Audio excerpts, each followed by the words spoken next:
සුදස්සන හාමුදුරුවෝ කෙනෙක් නෙමෙයි. නිරාගමිකයෙක්. නිරාගමිකයෙකුට ආගමක පූජ්‍ය පක්ෂයට ඇතුල් වෙන්න බෑ මහත්මයා. දැන් පින්පව් පිළිගන්නේ නැහැ කියලා තියෙනවා. පරලෝක පිළිගන්නේ නැහැ කියලා ඔබ වහන්සේ කියලා තියෙනවා. දිව්‍ය ලෝක අපාය මේ බොරු කියලා තියෙනවා. හරි පින්පව් පිළිගන්නේ නැහැ, පරලෝක පිළිගන්නේ නැහැ කියලා කිව්වේ නැද්ද? ඔබ වහන්සේ අපේ ඔබතුමා තම්මේල් බලලා නෑ මං වීඩියෝ බලලා තියෙනවා. ඔබතුමා එක කරපු වැඩසටහනක මේ උන්වහන්සේ කිව්වනේ මම පරලෝක පිළිගන්නේ නැහැ කියලා. දැන් එකක් ගන්නම්කෝ දැන් ඔයා අපාය කතා කරානේ. දැන් පින්පව් සම්බන්ධව මේ හාමුදුරුවෝ කතා කරා. දැන් ධර්මයේ පින්පව් තියෙනවා බුදුහාමුදුරුවෝ දේශනා කරලා තියෙනවා. එතකොට මේ ව්‍යවහාරික සමාජයේ හොඳ නරක තේරුම් කරවන්න තමයි පින්පව් දුන්නේ මේ ආවේ කියන සංකල්පය අපි කිව්වේ. දැන් එතකොට ඔයා පින්පව් ගැන ඔයාගේ අදහස මොකක්ද කියලා ඔයා මෙතන කියන්න ඕනේ පිස්සු කියවන්න නැතුව. දැන් මුන්නහන්සේ ඔබතුමාගේ වීඩියෝ වල කියනවා මේ කිසි දෙයක් පිළිගන්නේ නැහැ. පරලෝක පිළිගන්නේ නැහැ කියලා පැහැදිලිව කියලා තියෙනවා. අපායක් දිව්‍ය ලෝකයක් පිළිගන්නේ නැහැ කියලා තියෙනවා පැහැදිලිව. හරි. ඒවා මිත්‍යා විශ්වාස ආයෙත් බොරු කියනවා කියලා පැහැදිලිව කියලා මම කිව්වේ අපාය සහ දිව්‍ය ලෝකය කියන එක මේ ව්‍යවහාරික සමාජ තලයේ බුදුහාඳුරුව ප්‍රකාශ කරපු එකක් කියලානේ කිව්වේ. දැන් අපාය කියන pāli වචනය ඔබ වහන්සේ දන්නවද සිංහාලෝවාද සූත්‍රයේ පිරිහීම කියන කාරණාවටත් අපාය කියන වචනේ අරන් තියනවායි කියලා. එතකොට එතන කොහෙද පොළවෙන් යට යාමක් තියෙන්නේ? කරුණාකරලා pāli ව්‍යාකරණ හරියට ස්ටඩි කරගෙන ඉන්න නිකන් පිස්සු කියවන්නේ නැතුව. දිව්‍ය ලෝක කියලා වෙනම දැන් ඔයා කියන්නේ වෙනම හරි මම අහන්න ප්‍රශ්නේ. ඔබ වහන්සේ කියනවා වෙනම කොහේ හරි අපාය දිව්‍ය ලෝකයක් තියෙනවා කියලා. හා කියන්න. මහ පොළොවේද මොනවද තියෙන්නේ?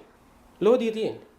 ලෝදිය කියන්නේ ලෝදිය ගැන පැහැදිලිව අපාය ගැන දේශනා කරපු මේ දේශනාවල තියෙනවා මේ ලෝදිය හැලිය තමයි මේ සත්වයෝ ඉන්නේ කියලා. අටුවා කතා කියන්න එපා අපේ ආදුරුනේ. එතකොට නහ පොළොව යට තියෙන ලෝදිය. ඔව් ඒ ලෝදිය කියන්නේ ඒ භවවල සත්වයෝ මේකේ දුක් විඳින්න පුළුවන්. එතකොට කටු ඉඹුලේ නගිනවයි කියනවා ලෝදිය වක් කරනවයි කියනවා කකුල් කපනවා කියනවා. ඒක ඇත්තක්ද? ඒක ඇත්තටම එහෙම එකක් වෙනවද? ඔව් එහෙම වෙනවා. එහෙම වෙනවා. ඔව්. අපාය ඇතුලේ එහෙම වෙනවා.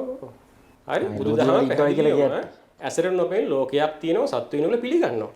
මේගොල්ල කියනවා අපාය කියලා කියන්නේ මේ හිතින් හදාගන්න මේ මොනවද මේ දුක් විඳින එකලු අපාය කියලා කියන්නේ. වෙනම තැනක් නැහැ කියලා කියන්නේ. එතකොට හාමුදුරනේ අට කතාවල් වල විග්‍රහ ඔබ වහන්සේ කොහොමද 100% හරි කියන්නේ? අට කතාවල විග්‍රහ ඒවනේ ඔයා ගේන්නේ ඔය දැන් Taman ගේනවා නම් මූලාශ්‍රය ඒවා මූලාශ්‍රය දැන් මේ අට කතාවල කතා කියන්නේ ඔව් ප්‍රැක්ටිකල් ඔව් දැන් සංලෝකේ අපායක් වශයෙන් දහම පිළිගන්නේ ඒක මේ අට කතාවල අපි දැන් කිව්වට අර බෙදීම් මේවා තියෙනවායි කියලා මිනිස්සු බය කරන්නේ එක එක කන්සෙප්ට් හදලා තියෙනවා. ඔබ වහන්සේ ලලිත විස්තරය පිළිගන්නවද? ඒ වගේ ඔය හැම පොතකම එකක්වත් කියවලා විස්තරය ඕනේ මං කියන්නේ හොඳයි ලලිත විස්තරය පිළිගන්නවා. පොදුවේ මං කිව්වා බෞද්ධ මූලාශ්‍ර හැම එකකම මම පිළිගන්නේ ඒවත් තියෙනවා පිළිගන්නේ නැති ඒවත් දෙකම තියෙනවා. ඒක හරි. එතකොට අපාය පිළිගන්නවා අනිත් ටික පිළිගන්නලා ඇරේ. ඒක ඔබ වහන්සේත් ඔබ වහන්සේට වාසි විදියට පිළිගන්න බලාගෙන. නෑ බේස් එකක් තියෙනවනේ. බේස් එකක් තියෙනවා. තිරිසන් අපාය පේන්න තියෙනවා. ඒ ඔයානේ අපාය කියලා දාගෙන තියෙන්නේ. දැන් දිව්‍ය ලෝක හයක් පිළිගන්නවද? ඔව් පිළිගන්නවා. ඒක තමයි අර දසවස්තුක මිත්‍යා දෘෂ්ටි නම් වෙන කාරණේ. අතිසත්ව. දැන් හරි. දැන් ඔබ වහන්සේ එතකොට හරි ඔයා දෙවියෝ පිළිගන්නවා. ඔව් පිළිගන්නවා. දෙවියෝ පිළිගන්නවා. ඔව් පිළිගන්නවා. එහෙමනම් ඔබ වහන්සේ යාවේ දෙවියෝ අල්ලා දෙවියෝ ජේසුස් වහන්සේ පිළිගන්නවා. ඔව් එහෙම දෙවියෝ තින්න පුළුවන්. මොකද බුදුදහමේ පැහැදිලි පිළිගන්නවා. සම්‍යක් දෘෂ්ටික දෙවිවරු සහ මිත්‍යා දෘෂ්ටික දෙවිවරු ඉන්නවා කියලා. ඒ කියන්නේ වෙන ආගම්වලත් දෙවිවරු ඉන්නවා. එතකොට ලෝකයේ දෙවියෝ මැව්වයි කියලා පිළිගන්නවද? නෑ ඒක බුදුදහම පිළිගන්නේ නැහැ. ඒ නිසා මම පිළිගන්නෙත් නැහැ. බුදුදහමේ ඉතින් මේ නාමික වශයෙන් කියන්නේ අල්ලා දෙවියෝ යාවේ දෙවියෝ අරව මේවා නැහැ නේද? මේ ජේසුස් වහන්සේ. දෙවියෝ ඉන්නවා. දිව්‍ය ලෝක තියෙනවා. වෙන ආගම්වලට දැන් ඔයා හරි ඔයාගේ බුද්ධ ධර්මයට අනුව ඔයා කියනවා දැන් ඒ ආගම්වලත් ඒ ආගම්වලට අනුකූලව කියනවානේ අනිත් අය මිත්‍යා දෘෂ්ටික කියලා. එතකොට ඒගොල්ලන්ට අනුවත් අපි මිත්‍යා දෘෂ්ටිකද? නෑ ඒක මම උත්තර දීලා ඉන්නම් අහබෙකට. හරි.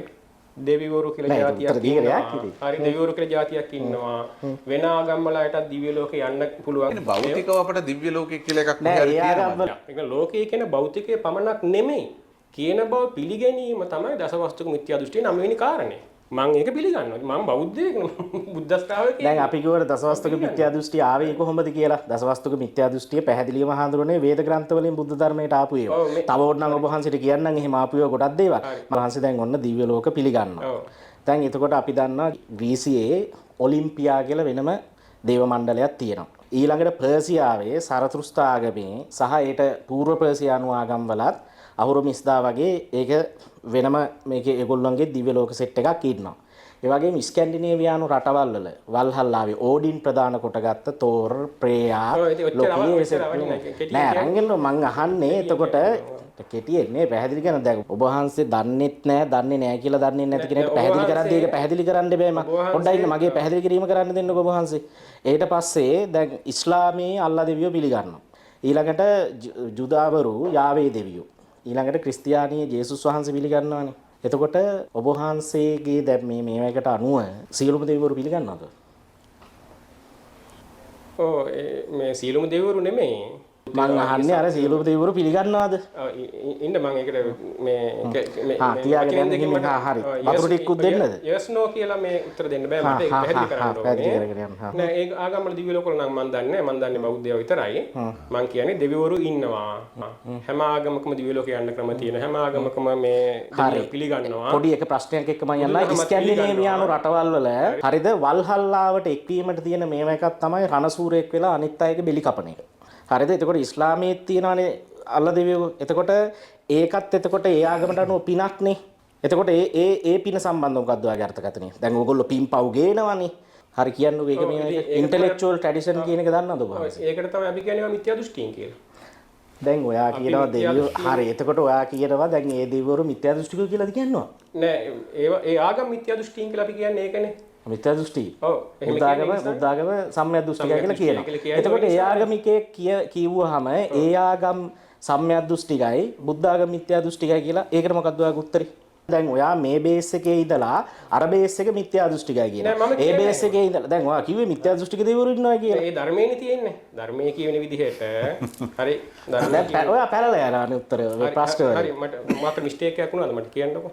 නෑ හතරවරක් වෙලා ඉන්නවා ඒක අපිට. නෑ මිස්ටේක් එකක් වුණාද මට? ඔව් මිස්ටේක් එකක් නුනේ. දැන් ඔබ වහන්සේගෙන් මං අහනවා. මිස්ටේක් වෙන්න පුළුවන්. හරි මම ඒක නිවැරදි කරන්න මං. හරි. වහන්සේ දැන් බෞද්ධ දිව්‍ය ලෝකය පිළිගන්නවා කියලා කිව්වා. පිළිගන්නවද? ඔව් පිළිගන්නවා. හරි. ඊළඟට දෙවියන් වර්ග කීයක් ඉන්නවද?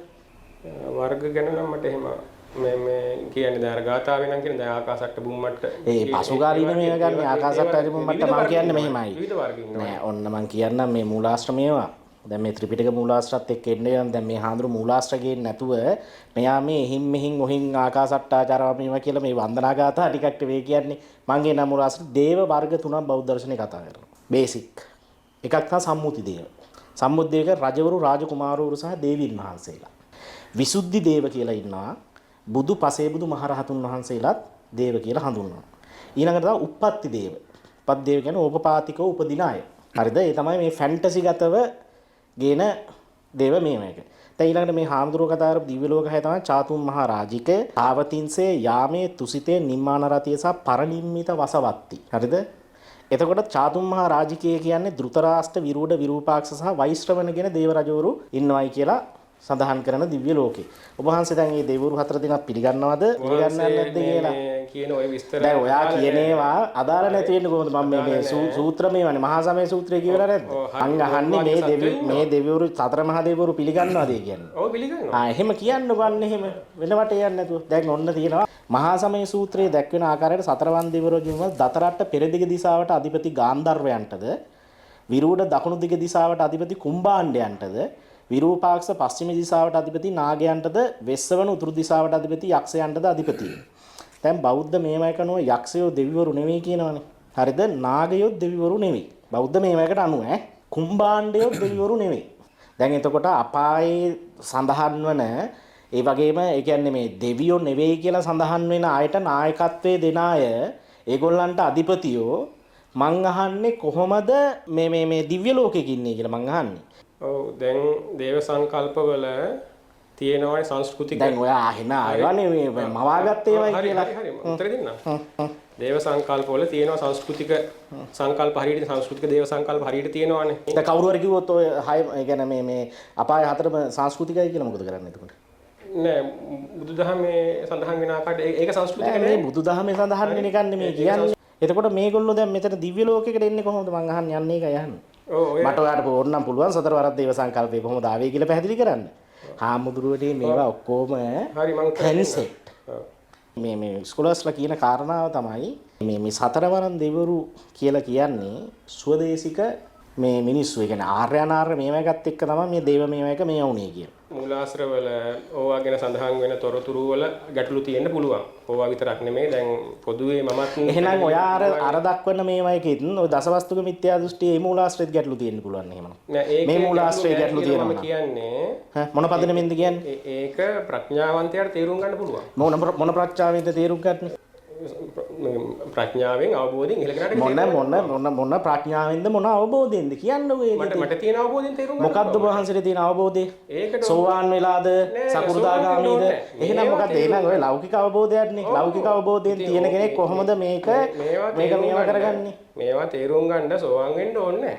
සාමාන්‍ය අවබෝධය තියෙනකොට තේරුම් ගන්න පුළුවන් මේවා. ඉතින් සාමාන්‍ය අවබෝධය ඉතින් ඔයාට සාමාන්‍ය අවබෝධයක් නැහැ කියලා තේරෙනවා මේවට දෙන මේ හතරවරන් උත්තර වලින් හාමුදුරුවනේ. දැන් ඔබතුමාට තේරෙනවා නේද බුදුදහම සම්බන්ධ විශේෂයෙන්ම ත්‍රිපිටකය සම්බන්ධව විචාරශීලී සහ ශාස්ත්‍රීය පරිශ්‍රණයක් නැති අයත් එක්ක කතා කරන්න ගියම මොකද වෙන්නේ කියලා.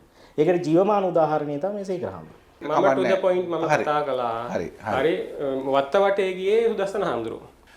අපි උන්වහන්සේ දැනුව පෙන්නුවා මම මගේ අවබෝධය පෙන්නුවා. ඔව්. මේ අපි මේ හොඳම දේ